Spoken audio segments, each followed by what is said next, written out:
Hi, I'm Ikra Khan from Modern Plastic India, and today we are celebrating our 26th years of Modern Plastic India, and we have Mr. Daniel from BAK. So, sir, when you have started your company, sir? We started our company 25 years ago in Switzerland. Okay, tell us something about your company's journey. Actually, we are a Swiss-based company. We are manufacturer of plastic welding machines, extrusion welders, packaging machineries, and various application in the field of plastics. So, is there any new launch or new product for this exhibition? For this exhibition, we don't have any new launch, but we were participating at the K Show in October, which is the biggest plastic exhibition, and we launched new extrusion welders and hand guns. So, what are your goals for this year? Our goals for this year is to grow in double digits.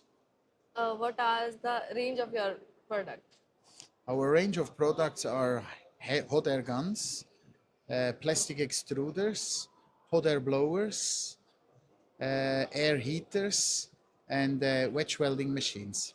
So, how long you have been in this industry? I'm in this industry over 30 years. 30 years? Yes. Nice. And my first time I participated at the PlastIndia was in 98 or 99, yes. So, how's your experience of this exhibition? I could see that PlastIndia, they did a great job. Okay, so And what it's product huge. is getting more attention, most attention? The most sold products are our hand hot air guns and our wedge welding machines. Yes. Last question, sir. Who's the co-founder of your company? The co-founder of our company, it's Bruno Surmühle. Okay, sir. Thank you so Thank much, you sir. very Thank you much. for your time. And I would congratulate for your 6 years, 20 20 years, 20 years, 26. 26 26 years anniversary. Thank you so much, sir. Congratulations. Thank you so much. Wishing your company a great success.